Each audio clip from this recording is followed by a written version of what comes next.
Hi, it's LindaLee and welcome back to my channel. I have an Eco Dye dry review for you. The last one that I did was Onionskin water.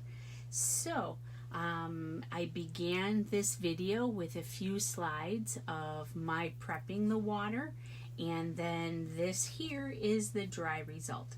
So I didn't have anything in the water with the exception of the onion skins and maybe a half a cup of vinegar. I'm not sure if the vinegar really helps set the color. I don't know. I just know that, you know, when we just did our Easter eggs, right? That always asks for vinegar in the water. So that's why I do it in my Eco Dye. I have found that when I don't use the vinegar, the result isn't as saturated. So that's my reason, at least, behind the vinegar water. Now, normally when I do it, I have coffee in the water too, whether it be brewed coffee or instant coffee. I didn't do either of those this time. This is just the onion water and with a little bit of vinegar, and I had alum water that I sprayed while I was layering the plants in between the papers.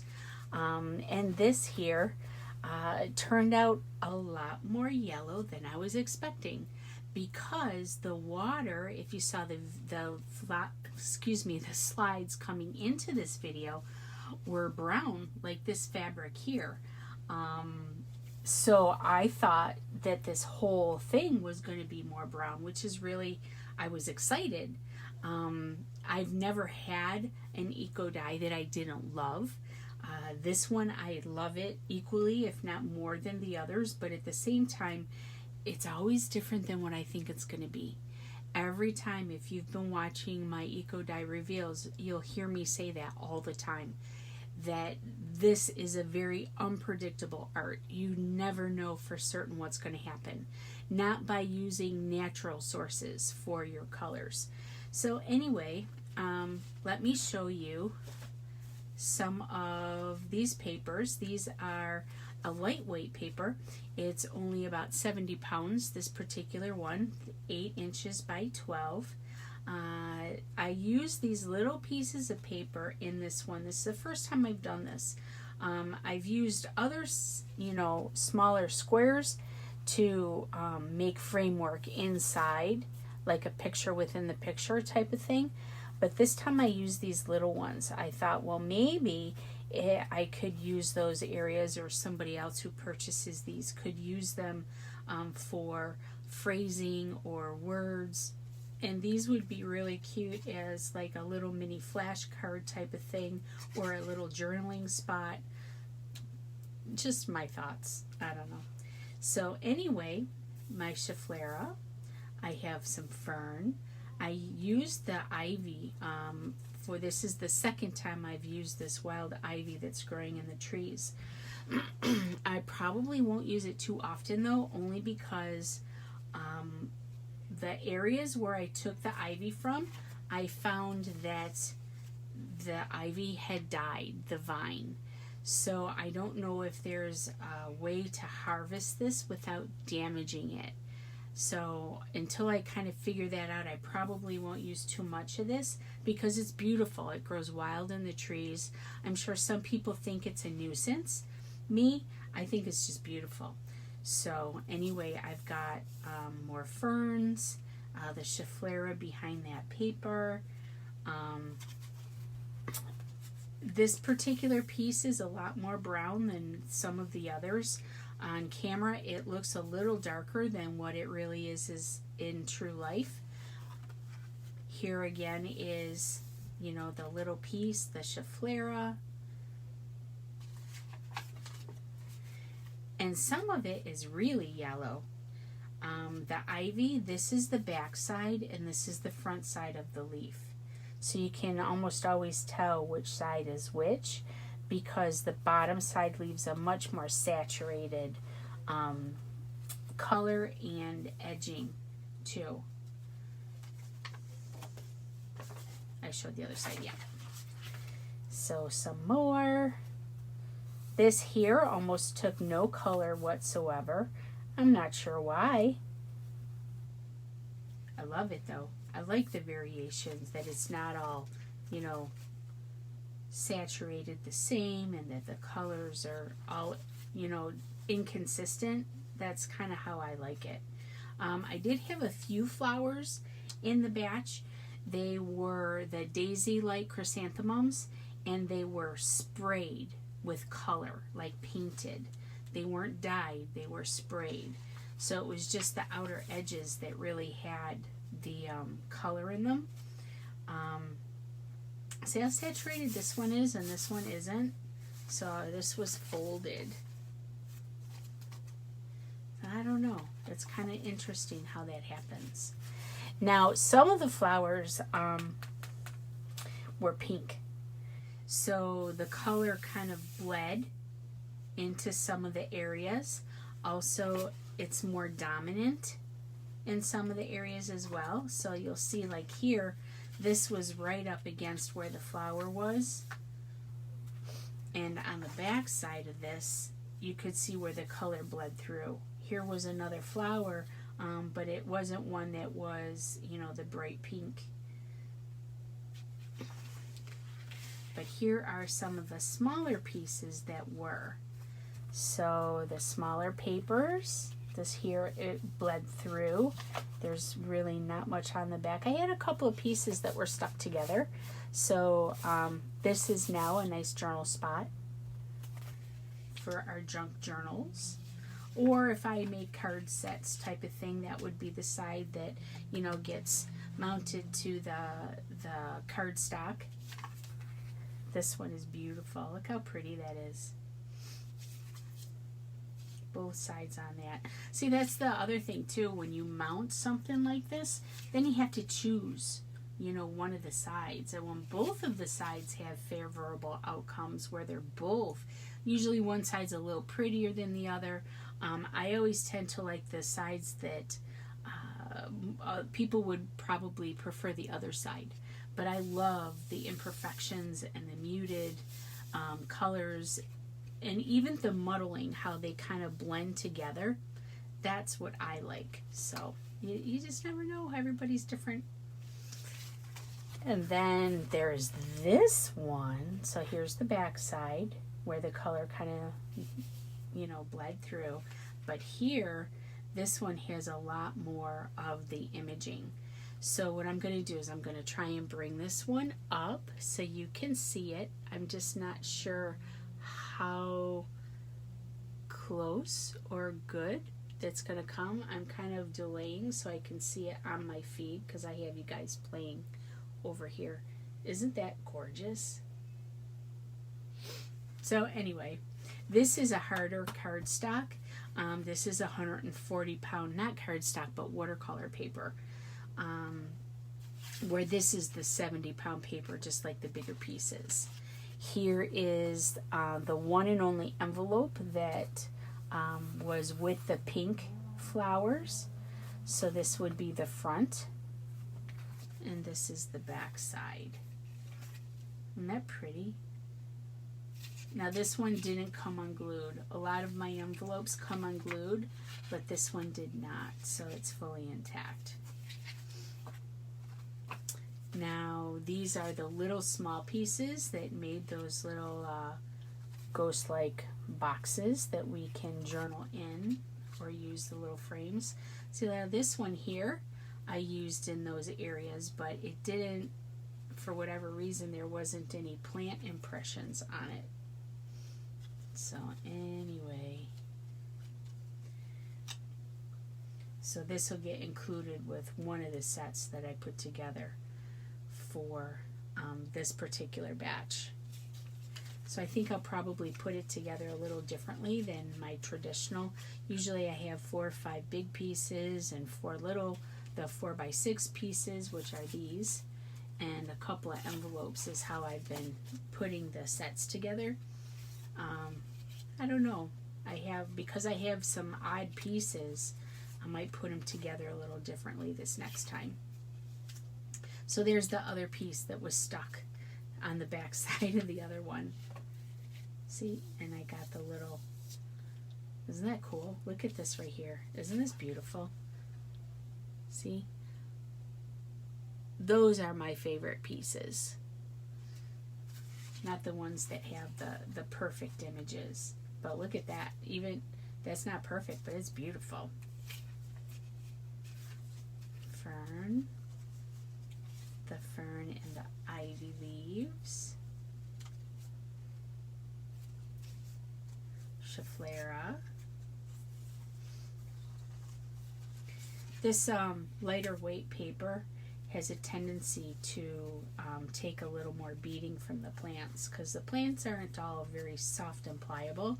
The ivy is barky, and the ferns are pretty easy on the paper, but the Schefflera, see this part right here of the plant, can be rough. So this survived really well, but I've had other pieces that don't do so well. Aren't they cool? Look how yellow that is. That's beautiful. Anyway, I'm biased. And these here are the heavier watercolor papers. Schefflera. This was an ivy with the bark pieces. And a Boston fern, the Schefflera, some fern and ivy. And some, this one had fern and a Schefflera here. I'm not sure what was right here. It could have been maybe the backside of one of the daisy flowers. And then the rest of the envelopes.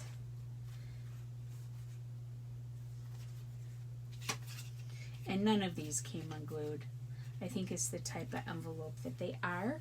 The little ones that come unglued, I'm out of them. So now I have to try and find some more. I'm not sure where they came from. I've had them forever. Oh, here's one that's a little on the pink side. So I could include that with the pink pages, even though it doesn't have very much. Look how pretty that is.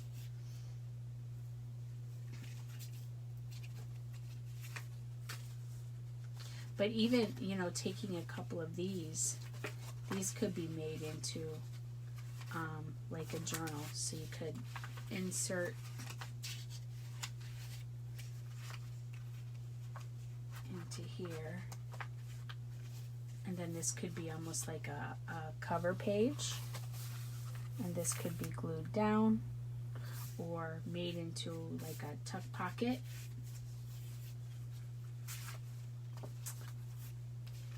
So aren't those pretty though? Now the fabrics that I want to show you, that fern. This here, to me, was a surprise. Not necessarily because it's brown, but because this didn't come out darker. So this, it all went in. Basically the pot had rusty bits in the bottom. I didn't tell you about the rusty bits, did I? They're like, let me show you real quick. I don't rinse my pot out in between washes, so it's really super dark. But this here, these drill bits, these get really rusty in between my using them. So, and I have some copper pennies in here too. They get really rusty. And this is aluminum. So this is permanently discolored, if you can see inside. I'm not sure if I can get an angle where the light is in here, so you can kind of see it all. And yeah, I still have some onion skins. I didn't rinse it from the last time. In fact, I usually don't rinse it. I just kind of use it batch to batch to batch, and each one is affected by the previous. So they're never going to be the same as far as the end result. But I have the rusty bits, and then I put in the fabrics. So I had this one in there, and this one. I had some plants and leaves. This was actually folded inside with all the papers. But these two were like in the bottom and bundled. So, and you can kind of see where the plants were. sitting on top, the paper. This was the string that I had bundling it, and they were sitting like on top. And then I had a big rock that I put on top of them so everything stays submerged. And then I boil them for like an hour and a half, 2 hours, and let them cool before I kind of take everything apart. Sometimes I've actually have let them sit overnight. I don't know if it makes a difference or not. It was just me being, tired or lazy. But where did the dark one go? Oh, here we go. Because this is what I was talking about. I kind of expected it all to be fairly the same in color, whatever color it dyed. But this rich chocolatey brown is so gorgeous.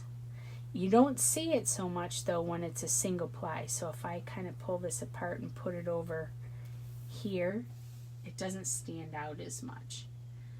But it's so pretty, and you can kind of see the variation in, the way the onion water took. So anyway, this is a fairly long piece. So when I sell it, I will probably keep it intact. I don't know if I'll cut it. Maybe it just depends on the interest. So this piece was folded in with the papers. You can kind of see here was a Schefflera, and it was accordion. So I had plants, and then plants, and then I think I had some in here too. Yeah, you can kind of see here, kind of like when you tie-dye, you have it real tight in a certain spot, it doesn't take color at all. That's kind of what happened right there.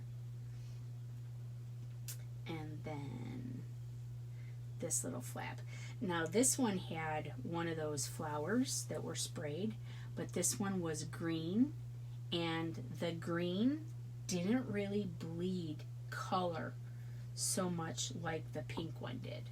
The pink ones are the only ones I found in using them a couple of times that bleed color. But we still have, the plant impressions and some variation. So it's really cool. So that's this piece.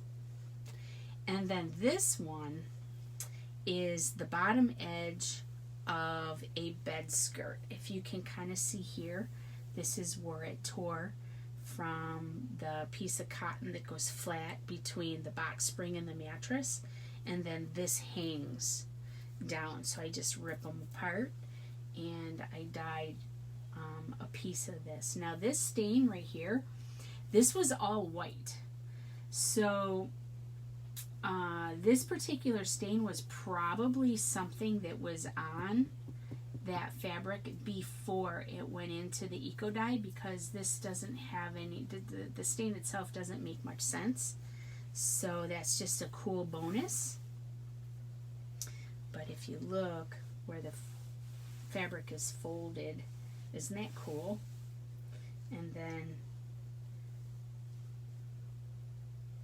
the lace edging.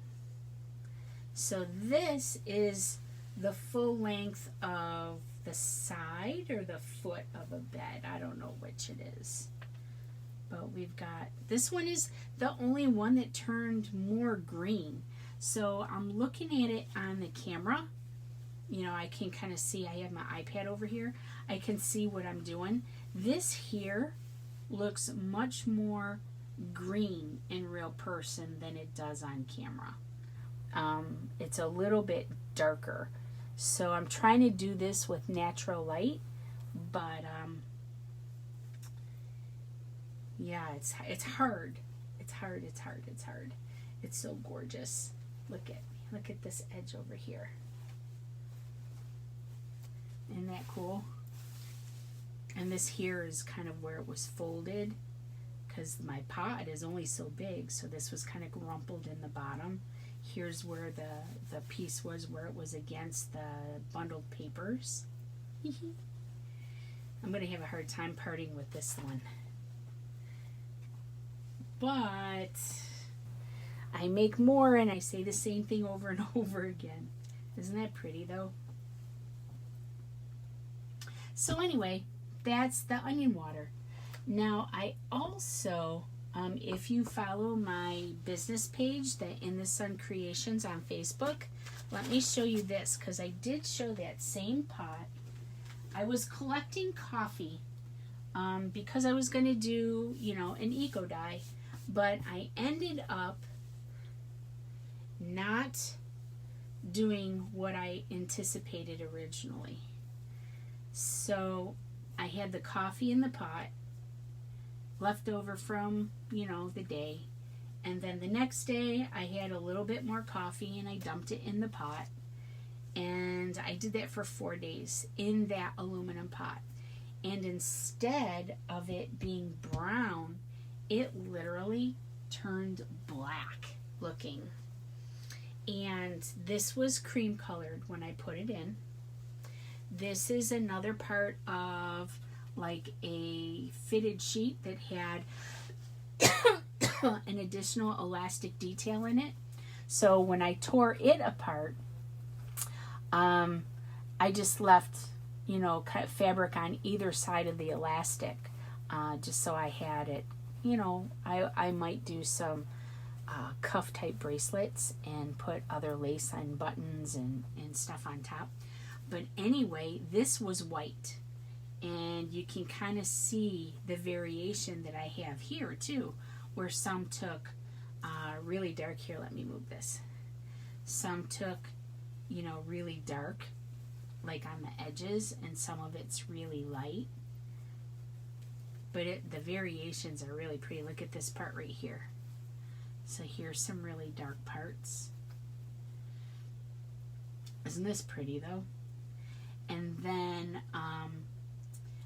as I was saying, I was going to do an eco dye, but then it got so dark, it kind of scared me a little bit with papers. So I just threw the fabrics in to see what would happen. And I've got these little guys too.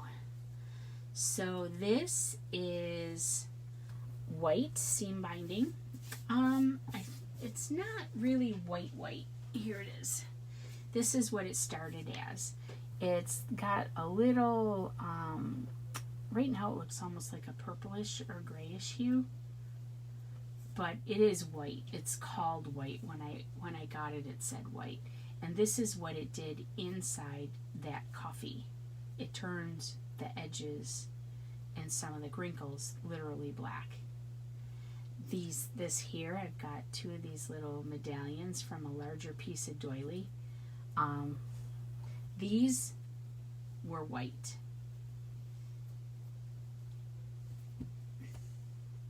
And then this here, this is a velvet ribbon that I got from Kelly Snow's BygonesVarietyShop. And where is that one? Here is another piece of it that I have wound up. But this was this color before it went into that coffee brew. Isn't that cool? How dark it is and rich in color. It didn't really change the, well, yeah, it did change the texture a little bit. I was going to say, because you can definitely tell that it's velvet, but it's not quite as soft and supple. But look at that color. Isn't that great? And then this little piece of velvet ribbon was baby blue. That is now just plain old gray. So what am I going to do with these? I don't know. I'm going to keep a piece of them and probably just, share the rest like I always do. So anyway, I'm done with my share. I just wanted to show everybody kind of what I have been doing because I haven't been around, and I do truly apologize. I got to get my button gear so I can get some more content on the channel for y'all to hang out with me a little more frequently. So thanks for hanging out, and I will see you again soon. And we're going to do some crafting together too. I've got a couple projects and swaps that I'm doing, so we'll do it together. I'll talk to you soon, okay? Take care, everybody. Bye-bye.